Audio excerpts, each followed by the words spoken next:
Olá pessoal, tudo bem? Eu sou o Estevão Secato e começa agora mais um episódio do Virando a Mesa, hoje com o Reinaldo Russo, o Reinaldo que é diretor do Intrabank, uma asset que tem 1,3 bilhões de reais sob gestão. O Reinaldo tem mais de 30 anos de experiência no mercado de crédito, já fundou alguns fundos, constituiu algumas empresas, né? E veio hoje nos contar um pouco da sua história, um pouco como funciona esse mercado de FDICs, de fundos. Reinaldo, obrigado pela sua presença. Obrigado você, Estevão. É um prazer estar aqui com você nesse dia. Pô, muito bom. Reinaldo, começa contando então um pouco da sua história, como é que você começou, como é que veio, como que foi essa sua trajetória de montar fundos e, enfim, as suas passagens. Legal. Estevão, eu estou nesse mercado de bancos e fundos há muito tempo, né? Então eu estou com 53 anos, eu estou há 39 anos, na verdade. Eu comecei com 14 em banco, eu fiquei por 30 anos trabalhando em bancos, eu trabalhei em 6 bancos grandes, multinacionais, e nesse período eu trabalhei com todo tipo de cliente, desde pessoa física, empresa pequena, média empresa e corporate, e investimento também, eu fui de private bank. Então assim, isso aí acho que me capacitou um pouquinho para entender um pouquinho cada tipo de cliente. Quando foi em 2015, há cerca de 8 anos atrás, eu fui para a FDIC, que antigamente esse mercado de FDIC era complicado, porque quem era de banco falava assim que era meio fim de carreira, era factoring e tal, e hoje ele está desmistificado, né? Então eu fui para um grande fundo, hoje o maior fundo do Brasil, fiquei por 3 anos lá, aprendi muito, uma casa excelente, e depois eu fui convidado por um dono de um banco para montar uma estrutura de FDIC, né? Porque eu já conhecia a parte de bancos, clientes, aprendi bastante sobre fundos, e eu acabei montando um fundo para um banco, né, que é um fundo chamado Creditize, junto com mais uma pessoa. Nós montamos do zero, esse fundo teve um grande sucesso, a gente atingiu uma carteira muito grande rapidamente, coisa de mais de 200 milhões em menos de um ano, é um fundo que existe até hoje, fiquei lá por 3 anos. No meio da pandemia, no início da pandemia, eu conheci um grupo de empresários, um family office na verdade, que me convidou para montar um fundo de novo do zero, né? Mais um projeto. E isso sempre me motivou muito, a construção de projetos.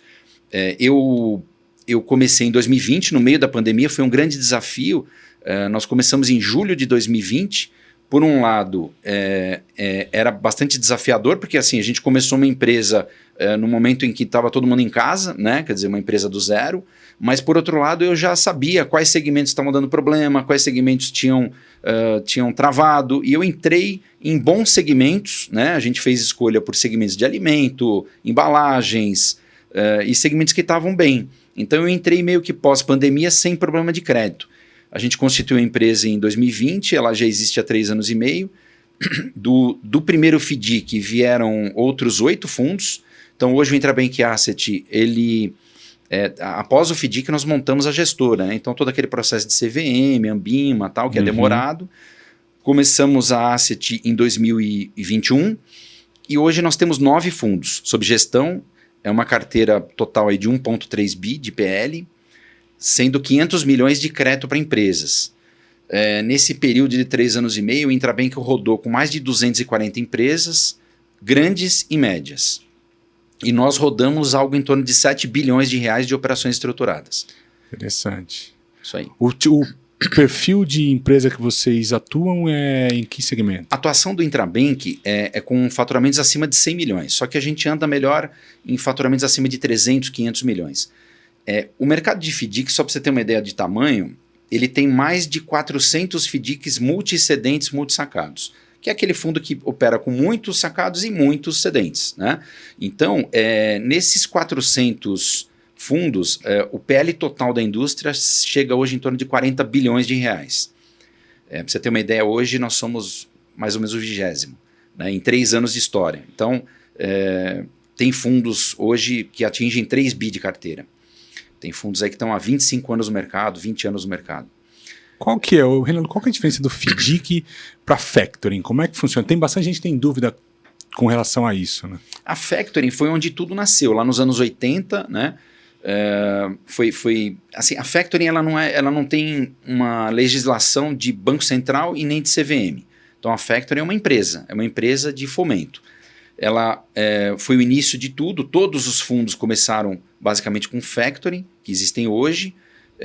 Depois veio a securitizadora, mais por motivos tributários, por não ter IOF, alguma coisa assim, reduziu a carga tributária. E os primeiros FDICs nasceram lá por volta de 2002, 2003, há 20 anos.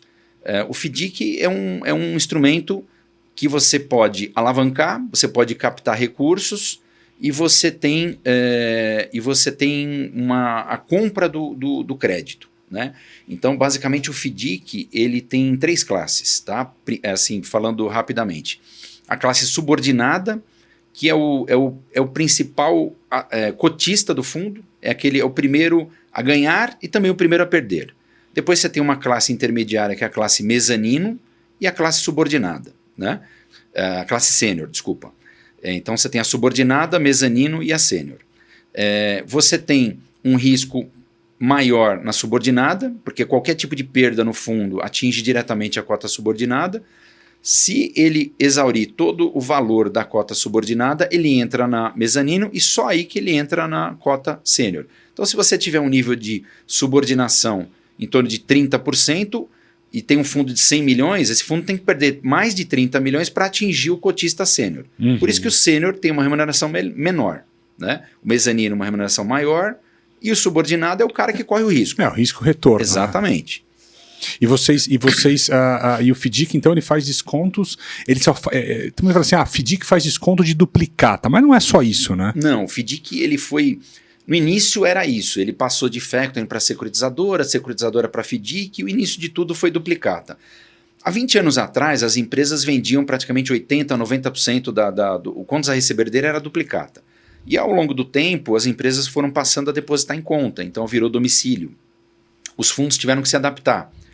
Então, os fundos hoje eles fazem o desconto de duplicata, que é o mais trivial do mercado, e aí no desconto de duplicata o fundo ele determina uma tranche, um valor para fazer por dia, assim, para ele não, vamos supor, ele dá um limite de 10 milhões para um cliente. Então o cliente não manda os 10 milhões de uma vez, ele determina uma tranche diária para que o empresário mande um valor por dia.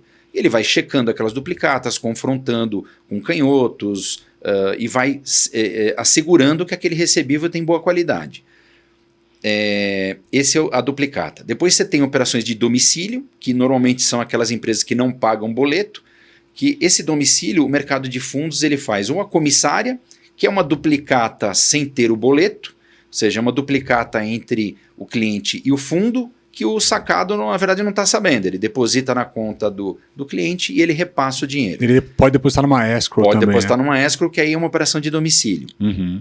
Você determina um escrow, mas nada garante que aquele domicílio simples vai perpetuar.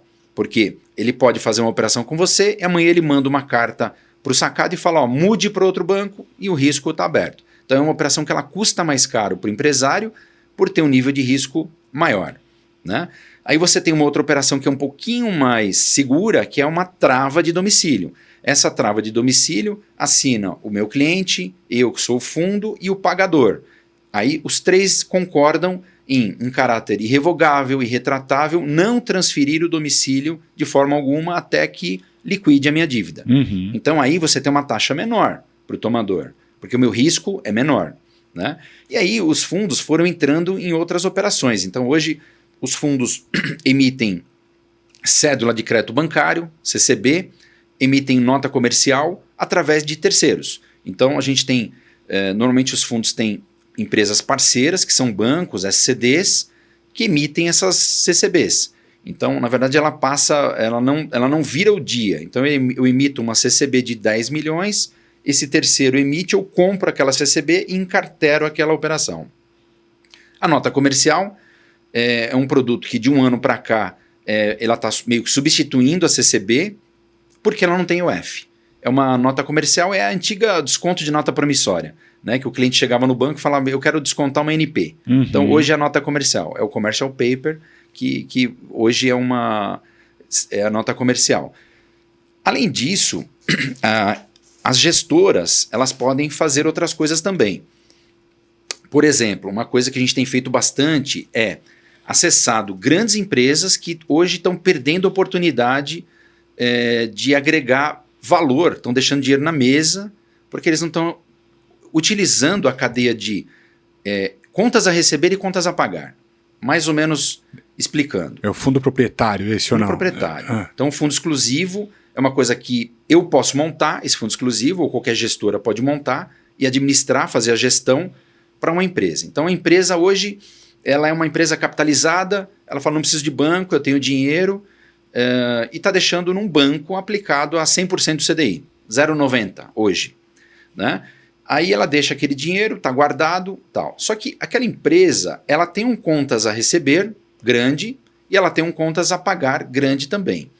Esse contas a pagar, o cara que fornece qualquer tipo de produto, que forneça café, água para uma empresa ou embalagem, ele emite uma duplicata contra ele está indo em algum banco nesse momento, no Bradesco, no Itaú, descontando a duplicata contra você. E o banco está ganhando uma taxa de juro. Você não está ganhando nada, o empresário. Então você está deixando de receber um possível juros aqui dessa operação, porque você não está aproveitando essa cadeia. E no seu contas a receber, caso a empresa precise adiantar ou fazer alguma operação de crédito, ela vai ter que também recorrer a banco. Então o que o fundo exclusivo é? Imagina um fundo exclusivo que uma empresa entra com capital, ela fala o seguinte, eu quero montar um fundo de 100 milhões, porque ele vai me abastecer toda a cadeia de fornecedores, clientes do meu grupo. Ele aporta 10, 15, 20, 25, 30 milhões, subordinação pode variar, né? Quanto mais subordinação, menor vai ser a taxa de captação da cota sênior. Então, nesse exemplo prático, ele quer montar um fundo de 100 milhões, ele põe 20 milhões do capital dele, na cota subordinada.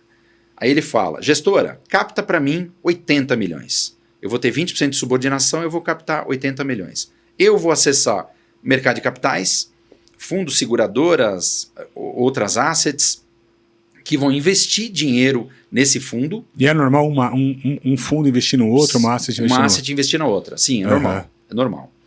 Então você tem uma gama gigante de investidores, aí a nossa área de distribuição vai acessar esses clientes, investidores, mostrar a operação, mostrar a segurança da operação e dizer, olha, essa empresa está montando um fundo de 100 milhões, ela está colocando 20 milhões e ela tem 80 milhões que ela está captando no mercado. A gente faz o processo de captação dos 80 milhões, inicia-se o fundo de 100 milhões e esse fundo vai fazer todo o contas a receber dele, as duplicatas, e vai fazer o contas a pagar. Então, o contas a pagar para a empresa é risco zero, porque é ela que paga.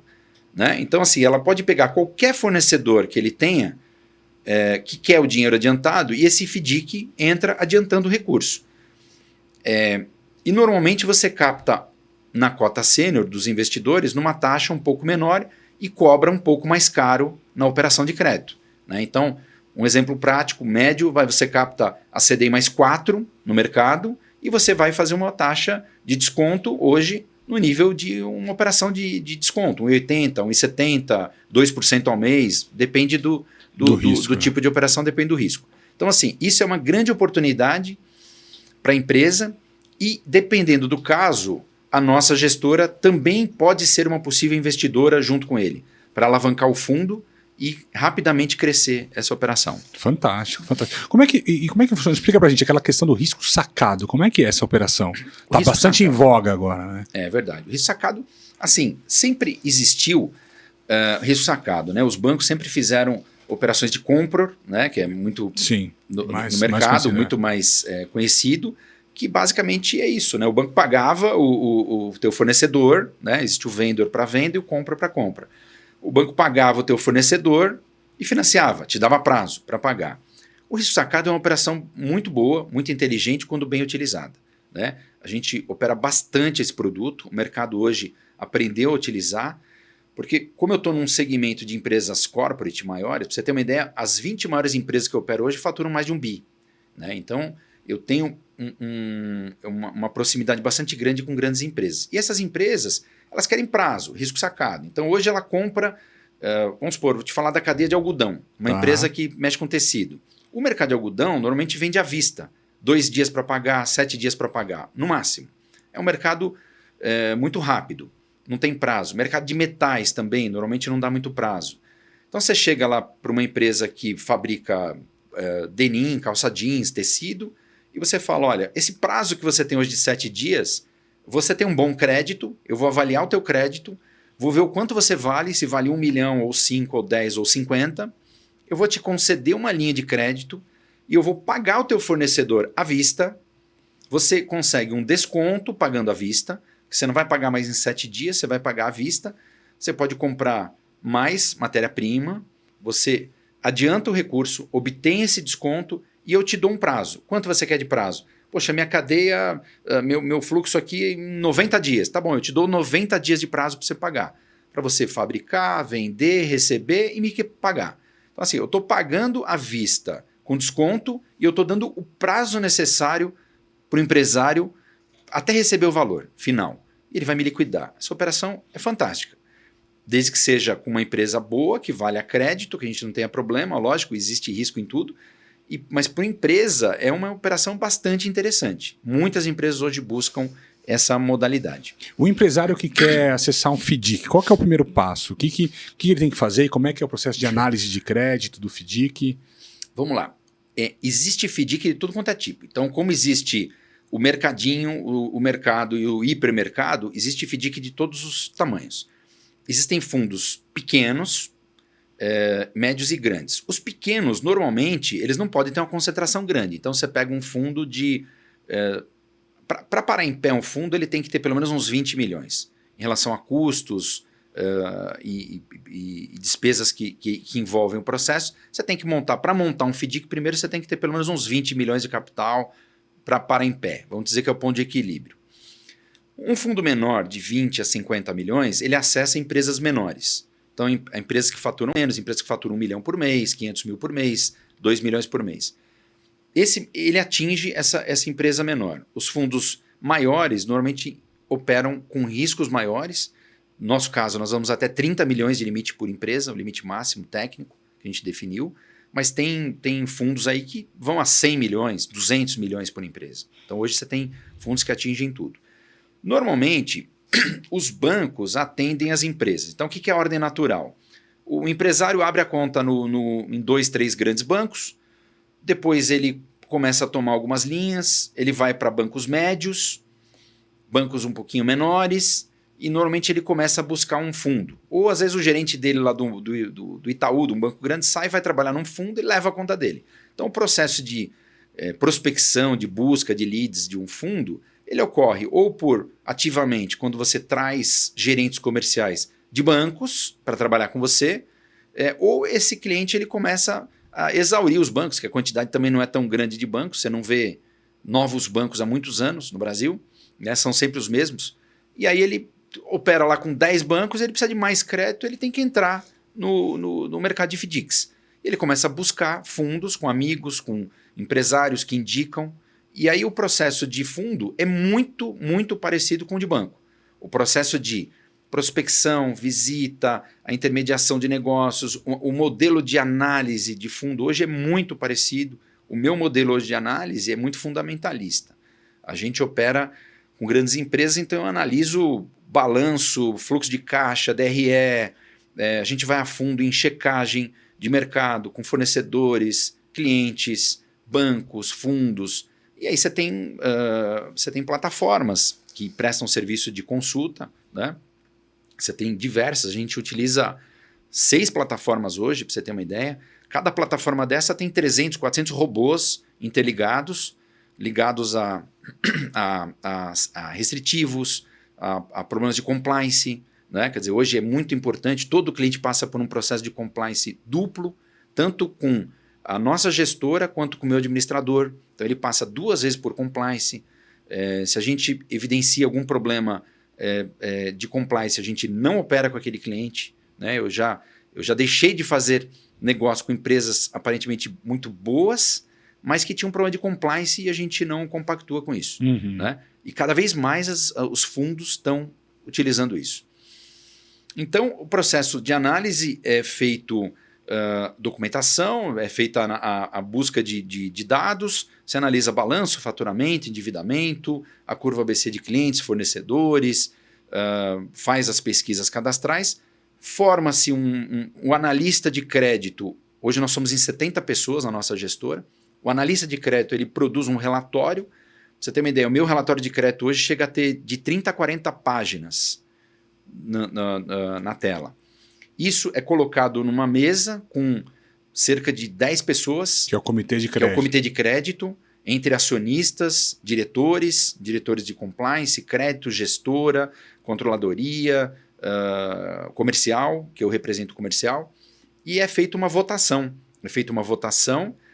Determinadas pessoas na mesa têm poder de veto, elas podem, por mais que todo mundo esteja de acordo, ele pode ter um veto, e é feita uma aprovação de crédito. Após a aprovação de crédito, aí a questão documental, a questão societária, a questão de homologação, registro, é como se fosse abrir uma conta num banco, é feita, mas assim, todo esse processo de fundo é muito aprimorado. Hoje eu diria que ele é tremendamente mais rápido do que o de um banco. Uhum. Eu sei porque eu trabalhei em 6 bancos e conheço todos eles que eu trabalhei, bancos bons, porém lentos, né? O fundo ele é muito mais rápido, né? Então, assim, eu já fechei grandes negócios em fundo em questão de menos de uma semana, né? Então, você bota o negócio na mesa, você não atropela processos, mas você agiliza e prioriza, né? Então, isso faz com que os fundos hoje sejam ágeis e tem uma característica. O banco, eu trabalhei em banco, né? Eu sei isso. Muitas vezes você coloca uma operação em determinada empresa de longo prazo, 48 meses, ou de 1 ano de vencimento, uma operação de câmbio, e você não está falando no dia a dia com o cliente. É isso que eu ia te perguntar depois. Quer dizer, primeira coisa, o fundo também faz operações de longo prazo com garantias reais e operações estruturadas. E faz, né? Sim. E esse pós-aprovação de crédito, como é que é o dia a dia com o cliente? Como é que é o acompanhamento do crédito? Né? Do crédito. Assim, o que acontece? Você está muito mais próximo. O mercado de fundos ele está muito mais próximo do cliente do que banco. Até porque tem menos clientes, né? Tem menos clientes e a carteira ela gira mais rápido. A carteira gira mais rápido, o prazo médio das operações, em geral, é menor do que de banco. Então você está muito mais no pulso do cliente. Outra coisa, o cliente também acessa os donos de fundos, porque assim, dificilmente você vai falar com o senhor Bradesco, o senhor Itaú. Sim. Quem é o senhor Bradesco? Você não sabe. Você vai falar com o teu gerente, ou o máximo diretor dele. Depois ele tem 18 níveis até chegar no cara que decide. Né? Num fundo, normalmente os clientes conhecem, todos os clientes conhecem o dono, eles acessam o dono, os decisores, os diretores, por ser uma estrutura menor. Então, assim, a estrutura de fundo, ela atende mais próximo, com mais proximidade ao cliente. E isso os clientes nos falam. Poxa, no fundo eu falo com o dono. Eu conheço os diretores. Você me atende diretamente, né? E isso facilita, porque na hora que ele precisar de uma operação, ele vai lembrar daquele que é mais fácil. Lógico, você vai lembrar primeiro do cara que é mais teu amigo, você gosta de fazer negócio com amigo, e segundo, daquele cara que você sabe que vai te atender, que te conhece, que está ali com você, está visitando, almoçando e tal. O processo de acompanhamento, ele é diário. Existe um monitoramento de carteira. Diariamente, a gente, com esses robôs todos aí que trabalham para o nosso sistema, fazem uma varredura de sistema, uma varredura de restritivos, se ele teve algum bloqueio em algum banco, se ele teve algum Serasa, se ele teve algum protesto, se alguma duplicata que ele emitiu contra um cliente de determinada praça foi paga em outra praça, isso já aponta... Duplicata fria vocês pegam também? Então... Como é que funciona esse negócio da duplicata fria? Existe no mercado duplicata fria. O que é a duplicata fria? Tem um modelo do pré-faturamento, que é aquela duplicata que ele emite antecipadamente. Existe 3 tipos de pré-faturamento. O pré-faturamento de origem, que é aquele quando o empresário recebeu o pedido, ele já emite a duplicata e desconta no banco. E aí ele nem fabricou ainda. Existe o pré-faturamento de produção, que é aquele quando a gente detecta que está sendo produzido o produto, esse produto vai sair logo. E existe o pré-faturamento logístico. Esse é o mais normal. O pré-faturamento logístico é amplamente aceito no mercado. Por quê? A mercadoria está pronta, está paletizada e está pronta para sair para entrega. Aí, naquele momento, ele desconta. Ele desconta a duplicata num fundo, ou numa factory, ou num banco, ou uma securitizadora, e aí é o período de entrega. Então, normalmente, o que é? São Paulo, 2 dias, 5 dias. Se for para o Amazonas, vai demorar 20 dias, estourando. Então, cada duplicata, quando ela nasce, existe um processo de checagem de pedido. Foi feito o pedido, então o pessoal entra por amostragem e faz uma checagem daquela carteira. Então, o cliente mandou lá 100 duplicatas, o fundo determina 10 ou 15 duplicatas para ele mandar um e-mail ou checar, e ele faz a checagem. Foi feito o pedido? Não, eu não pedi nada. Pô, já detectou um problema. Para a operação toda. Trava tudo. Não, fiz o pedido, legal. Daqui uma semana, aquele fundo ele liga de novo, confirma como foi o recebimento, entregou em ordem, direito, perfeito, ok. Então, assim, o pré-faturamento, quando ele é do logístico, ele é aceito pelo mercado. Né? Porque se você quiser operar o desconto de duplicata só quando a mercadoria está entregue, fica muito difícil para o empresário. Ainda mais com ciclos de logística longos, né? De entrega. Exatamente. O que eu recomendo, quando o empresário começa a precisar de um recurso além disso, sente com o fundo. Abra o jogo. A pior coisa que tem é você descobrir que o cara está te botando uma duplicata pré-faturada.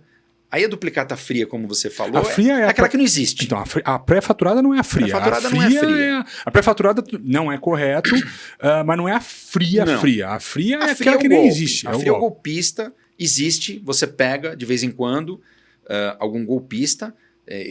Eu já tive casos... É crime isso, né? Crime. Eu já tive caso, o ano passado, nós pegamos um caso do setor calçadista, né, que foi... Ele tomava em 96 bancos e fundos. E ele mandava o endividamento para os bancos dizendo que tomava em 10. E aí o mercado foi descobrindo aquilo e viu que ele tinha CNPJs que era dele, ele tinha... Fazia operação entre CNPJs. Entre intercompany, ele tinha uma central de checagem de duplicata, ele fabricava carimbo, ele fabricava... Nossa, mas isso é um estelionatário... Estelionatário. Né? Então foi amplamente divulgado esse caso, ano passado. Desconta então, com 2 fundos. Com 12 fundos. 12. O cara descontava a mesma duplicata em todo mundo. E foi até que estourou. Estourou, chega uma hora que a roda para de rodar, o cara estourou, o cara sumiu. O cara sumiu, fechou a porta e sumiu. Simplesmente, esse cara deu um golpe de mais de 500 milhões no ano passado, do setor calçadista. Esse cara foi golpista. Ele armou tudo. Parecia que a coisa rodava bem, tipo, ele vai pagando a própria duplicata, vai quitando de uma forma bem feita, consistente, até né? que ela estoura de uma vez. Então é muito difícil, né? Quando é fraude é muito difícil. Quando você pega um empresário que está passando por uma dificuldade, o que eu recomendo é que ele sente com o gerente dele, com o diretor, chama o dono do fundo, ou se ele estiver num banco, senta com o banco, explica, leva a pessoa para conhecer a fábrica, mostrar a dificuldade que ele está tendo. Tenta fazer uma operação estruturada. Exatamente. Né? Aí você entende o negócio, sabe que essa pessoa tem intenção de te pagar. Aí você vai falar, eu quero ajudar esse cara. Agora, existe golpista. Né? Em qualquer segmento, sempre existe o malandro. Ô Reinaldo, e fala uma coisa. Você tem notado um aumento da concorrência entre FDICs por bons clientes nos últimos anos? O que tem acontecido é que, vamos supor, está difícil você encontrar bons clientes nesse mercado. Né? Então, aqueles clientes que têm uma boa liquidez, que operam direitinho, que tem uma duplicata boa, que tem um recebível que roda direitinho. Então, tem muitos fundos realmente que foram sendo criados. Hoje em dia é muita concorrência, é muito capital, os bancos também estão com bastante capital pelo mesmo cliente. Então, isso faz com que o spread dos bancos e fundos tenha caído. Então, assim, hoje a taxa média é muito menor do que há alguns anos atrás. Né? Ela tem caído frequentemente, mas pela oferta de crédito mesmo. Mas agora com essa caçada aí para os clientes, né? Esses fundos menores que talvez tenham menos poder de capilaridade, você acha que eles acabam indo para empresas muito pequenas e correm riscos maiores? Eu acho que sim. A empresa menor, ela paga um prêmio muito maior, ela paga uma taxa bem maior, mas ela oferece um risco bem maior. Você vê a quantidade de empresas pequenas e médias que fecham após 1 ano, após 3 anos, após 5 anos, você conhece melhor do que eu. Então, assim, esse nível de empresa menor é o risco-retorno, mais uma vez. Então, assim, se o cara está pagando uma taxa desse tamanho, alta, pode ser que esteja pagando a conta. É a mesma coisa que o crediário para pessoa física. Sim. Né? Você faz um crediário num varejista hoje, eles cobram 8%, 12%, 15%, 18% as financeiras. Por quê? A inadimplência desse mercado de pessoa física está acima de 20%. Os grandes varejistas hoje, eles têm milhões em carteira vencida, não paga e não pode fazer nada com aquilo. É aí que vem o NPL, né? Ele vai lá e vende com... Exatamente. Ô, Renato, você falou desses empréstimos com taxas mais altas e tudo mais para empresas menores, né? Mas, por exemplo, imagina que eu sou uma empresa que fatura lá meus 50 milhões de reais por mês, mas meus boletos todos são para empresas AAA, sou para Petrobras, por exemplo. Petrobras talvez não, mas empresas AAA. Você vai analisar o meu risco como tomador do dinheiro ou o risco do meu cliente, que é o meu sacado? Assim, normalmente as grandes empresas... Sacado, né? É do meu sacado. Então, o seu sacado, ele é bom, ele é grande. Então, vamos supor um ramo alimentício, para ficar mais fácil. Então, ele fabrica algum tipo de alimento e vende para supermercados, atacadistas grandes. Esse cara tem 60% da carteira dele de contas a receber é depósito em conta. Ele tem 30%, 40% de duplicata para o pequeno mercadinho de bairro. Esse pequeno mercadinho de bairro... o risco é mais fácil de você medir, porque ele é pulverizado, tem uma duplicata, é o cheque e tudo mais e tal. Os outros 70% da carteira desse fabricante de alimento, ele vai depositar na conta. Então, depositar ou na conta dele ou numa conta escrow. Então, assim, se for uma operação, como eu te falei, daquela comissária, que ele deposita num grande banco e ele tem que me repassar, eu vou analisar somente o risco do cedente, do cliente. Por quê? Eu dependo dele me repassar o dinheiro. Porque eu sei que o grande vai pagar. Agora, qual o risco dele me repassar ou não? Agora, ou às vezes no meio vem uma recuperação judicial. Uma recuperação judicial, pode vir um bloqueio. Então, existe bloqueio trabalhista de recursos, existe bloqueio de uma série de coisas. A recuperação judicial é um negócio complicado. Esse é um ano recorde de recuperação judicial. A gente sempre conviveu com isso, né? Quer dizer, até na época da Concordata, né? Eu trabalhei na época da Concordata. Concordata era em 2 anos, era um negócio muito mais rápido. Dificilmente a empresa saía, era um negócio muito rápido, né? Ela tinha um ano de carência e um ano para pagar, né? Não tinha deságio, não tinha nada. Então era difícil a empresa que entrou em Concordata voltar. A recuperação judicial ela veio com uma boa ideia para tentar acomodar a situação e melhorar, dar um fluxo. Só que no meio do caminho, ela começou a ser um pouco mal utilizada por algumas empresas, né? Ela começaram a obter ela não tem muita regra, né? Quer dizer, quem define são os credores, é a assembleia. Então, eu acho que isso que faltou.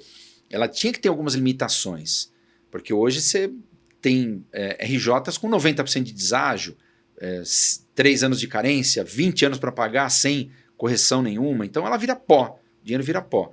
Então, todo esse risco é um composto do spread. Né? Então, assim, esse ano que teve esse monte de recuperações judiciais, os grandes bancos perderam muito dinheiro, os fundos perderam muito dinheiro. Todos os dias, a gente tem grupos, né, de informações, são 5, 6, 8 recuperações judiciais por dia que a gente recebe. São caras grandes. Sim. Recuperações de 50, 100, 200, 300, 500 milhões todo dia. Né? E muitas virão ainda. Todo esse prejuízo que os bancos estão absorvendo, isso vai ser composto do spread. Né? Porque o spread é isso aí, é o custo jurídico, é o nível de perda, é o lucro que o banqueiro quer ter, isso tudo somado é o spread. Né? Você vai ter que aumentar em algum momento. Essa conta vai ser paga pelo bom. Né? O bom paga pelo mal, porque nossa avó já falava. Como é que você enxerga essa relação? Eu trabalho com turnaround, consultoria, tem bastante gente que veio aqui que trabalha com consultoria também. Como é que você vê essa relação consultor de turnaround ou assessor de reestruturação com os FDICs? Assim, pelos bancos que eu passei, pelo tempo, pelo nível de bancos que eu passei, pelo tempo de fundo, eu conheci quase que todos os consultores. A grande maioria esmagadora são pessoas muito bem intencionadas. Eu conheço consultores assim fantásticos que têm conhecimento técnico, tem uma equipe sensacional. Mas assim, é uma coisa da empresa, né? Existem empresas boas, a grande maioria, mas existem alguns caras que não são bons. No nosso mercado existem os fraudadores. No mercado de consultoria, apesar da grande maioria ter muita qualidade e em sinergia com os fundos trabalharem bem, você sempre tem um ou outro que não anda bem com os fundos. O que é o cara que não anda bem? Aquele cara que entra e ao invés de arrumar a casa dentro da empresa, ele entra pedindo linha de crédito. Então, ele fala assim, olha, posso passar aí? Pode. Olha, peguei um projeto ontem, eu estou precisando alavancar 500 mil de fomento em 10 fundos. Falei, mas você conheceu a empresa? Você viu onde ele está errando? Porque não adianta.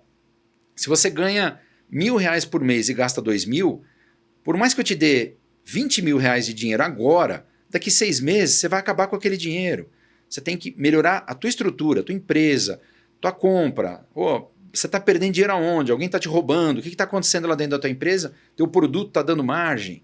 Então, assim, eu vejo que alguns ainda estão nessa antiga de falar, eu estou precisando de um fomentinho para rodar um projetinho. Não, e esse fomento para o empresário que está em crise vira como se fosse uma droga, né? O cara fica viciado naquilo. E o cara não pergunta quanto custa. Se você falar, pode tomar que eu te dou o limite, ele não te pergunta o quanto custa. Aí você já fala, vou ter problema. Quer dizer, não perguntou quanto custa, não analisou direito, você já viu que pouco provável que você vai receber. E as boas consultorias, a maioria delas, que é muito boa, você percebe que chegam com um diagnóstico, te explicam o negócio, mostram onde o empresário está errando, cortam o problema assim na origem, afastam o empresário se for necessário, limitam retirada, né? Porque tem empresário que vira... Eu já vi empresário falando, eu tiro pouco da empresa, eu tiro 200, 300 pau por mês. Cara, você não tira pouco, você tira muito mais do que 99% dos brasileiros não tem isso. Né? Então você acha que você tira pouco, e você está tirando da onde? Você está tirando do dinheiro que você está tomando no banco. Exato. Então assim, se você não consertar a empresa, o que a gente vê muito? Consultores que entram e vão só buscar linha de crédito. Você não vai consertar. Você tem que ver a origem do problema, entender o que está acontecendo lá dentro. É custo, o produto está certo, a linha de atuação, eu estou vendendo para quem eu deveria, e os empresários têm medo de corrigir contrato. Não, se eu corrigir o contrato, eu perco esse grande cliente. Poxa, você tem que... ou a tua empresa vai sobreviver, ou você vai ter que corrigir. Né? Então, muitos falam, não, eu não posso perder esse preço, contrato. Né? Corrigir preço, custos e margens. Né? Ele fala, não posso perder o contrato porque ele tem um dinheiro entrando todo mês e ele está pagando o salário dos funcionários. Então, existe esse processo de encorajamento aí dos empresários. Mas, assim, hoje você tem consultorias que chegam com um BI fantástico, com controle assim na ponta do lápis. Né? Te apresentam e te dão acesso a isso. Os diagnósticos completos, ele te mostra o problema. Aí você fala, poxa, entendi onde está a dor desse cliente. Né? Então eu vou dar o remédio certo, na dose certa, para esse cliente, entendendo o negócio. Porque eu sei que agora a coisa vai começar a dar certo. Existe risco? Sempre. Mas se você detectou qual é a doença, qual é o problema que ele tinha e deu o remédio certo, pelo período certo, na dose certa, é provável que o seu paciente vai levantar e vai encorajar. Então, assim, as boas consultorias normalmente têm um índice de acerto muito bom. Ô Reinaldo, e fala uma coisa, e conta pra gente, teve casos, ou tiveram casos que deu muito errado, que o fundo ou os fundos, algum fundo que você passou, perdeu dinheiro, como é que foi? Teve bastante, assim, na minha vida, pessoalmente, não tive bastante, eu tive poucos casos, né, mas porque, assim, existem nesse mercado os gerentes comerciais de banco, de fundo, ou ele é enviesado só para fazer negócio a qualquer preço. Para ganhar comissão. Ou ele pensa como banqueiro. Né? E graças a Deus eu sempre, desde o primeiro cargo em gerência, eu sempre pensei com cabeça de dono. Quando você pensa com cabeça de dono, primeiro que você tem credibilidade na instituição que você trabalha. Né? Você tem que saber o momento também como comercial de negar crédito, de puxar crédito.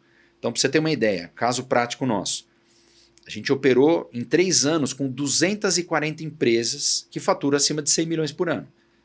Hoje eu opero com 100.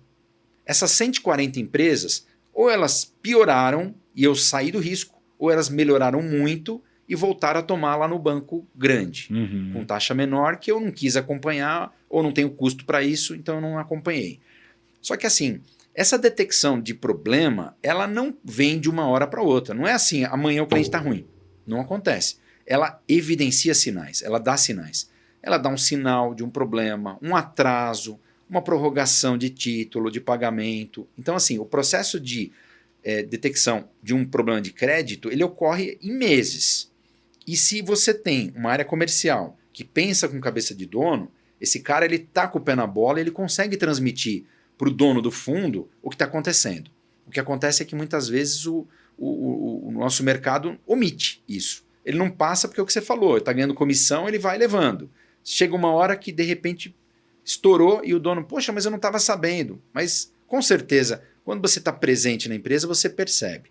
Você percebe que você visita a empresa, você fala com o porteiro, né? Quantas vezes o porteiro fala, pô, tá tudo bem aí, tranquilo, tá ganhando bem e tal. Não, atrasado o salário, todo mês atrasa. Então, assim, num bate-papo despretensioso, você começa a descobrir o que está acontecendo. Você fala com o porteiro, você fala com a moça da limpeza, do café, você fala com a secretária, você fala com o assistente e você detecta. Você vê o movimento da empresa, você vai numa empresa, numa visita, dali 3, 4 meses você vai nela de novo, ela está vazia, pouco caminhão entrando e saindo, estoque baixo, você vê que tem menos funcionário, a empresa está suja, a parede está... Você fala, pô, alguma coisa está acontecendo de ruim aqui.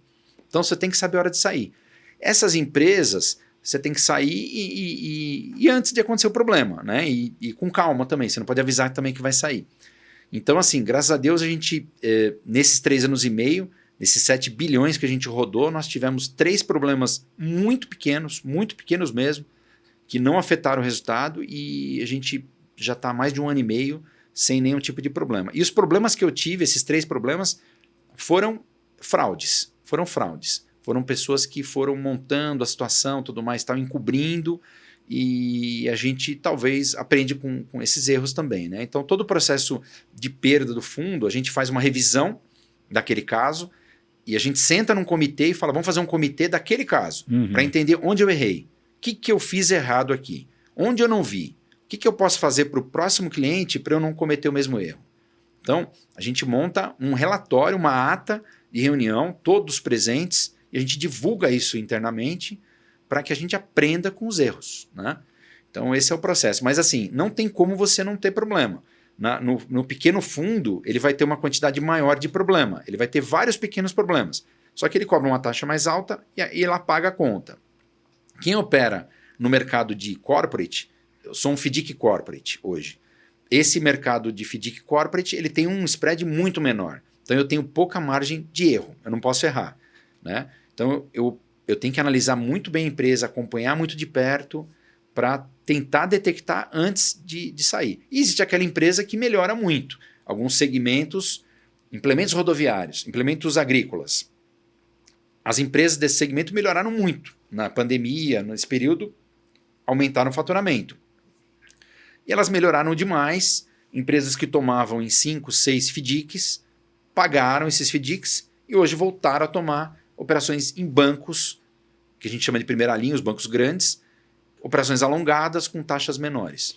É cíclico, né? Quando o mercado está em crise, o que acontece? Aquela empresa que estava muito bem, ela piora um pouco e aí eu acesso esse cliente no FDIC, né? Então eu não acesso uma multinacional gigante, mas uma empresa, um corporate médio, uma empresa que fatura um pouco menos, na crise ela sofre um pouco mais, aí ela acessa alguns fundos, né? Então, nesse momento eu tenho acessado boas empresas super conhecidas, e a gente tem feito grandes negócios com empresas que talvez 5 anos atrás eu não passaria na porta.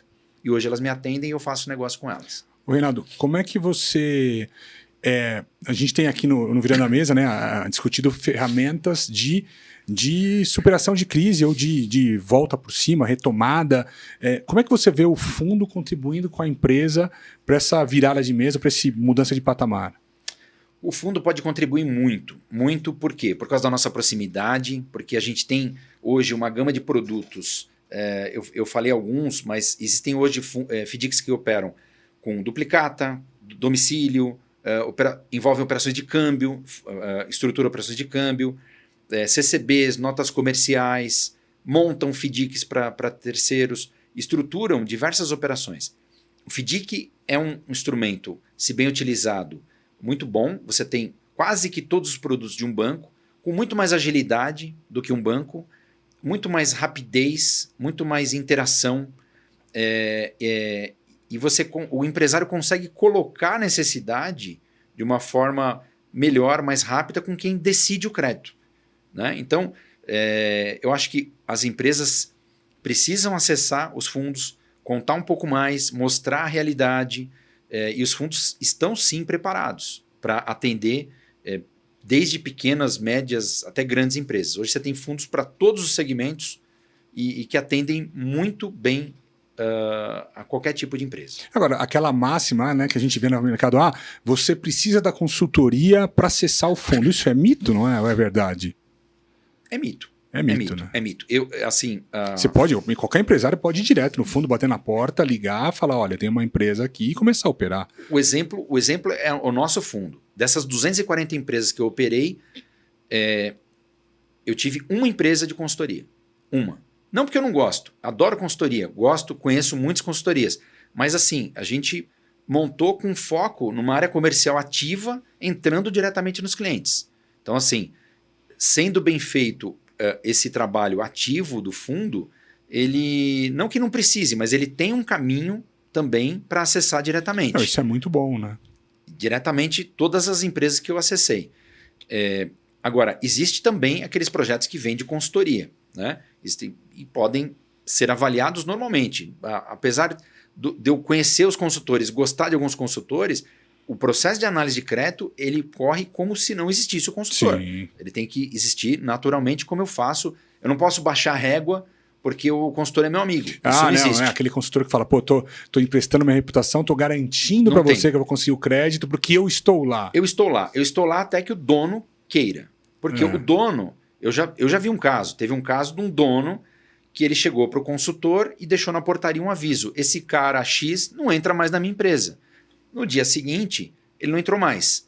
Aí, o que aconteceu? Aquele consultor tinha colocado 10 fundos amigos dele lá dentro. Ele colocou lá X, 1 milhão de cada um. Perdeu o dinheiro dos 10. Ele tinha 10, não sei se perdeu, mas assim, ele cortou o canal do consultor. Outra coisa que eu falei eu tenho muito consultor, eu tenho token na empresa. O dono não existe mais isso. Hoje o token está no celular. Mas aí o dono vai lá e muda. Muda. Acabou, você não tem mais acesso à conta. O dono é o dono que manda. Então ele muda, ele revoga, ele cancela a procuração, ele barra o consultor. Se ele quiser barrar o consultor, você tem que entender a empresa, entender se a empresa vale crédito. O consultor vai te ajudar a entender melhor o crédito que você está dando. A responsabilidade do crédito é do fundo, é do banco, não é do consultor. Você nunca pode imputar a responsabilidade no consultor. Porque tem bastante disso também, né? O fundo te empresta, faz análise de crédito dele.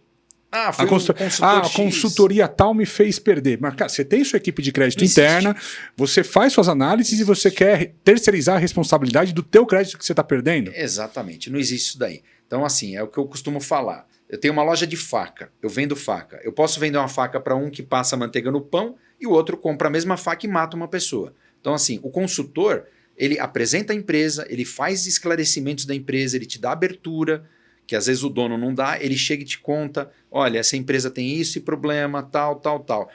O fundo e o banco têm a responsabilidade de analisar, aprovar e não pode imputar nunca a responsabilidade no consultor, de forma alguma. Eu acho um absurdo isso e já vi muito acontecer.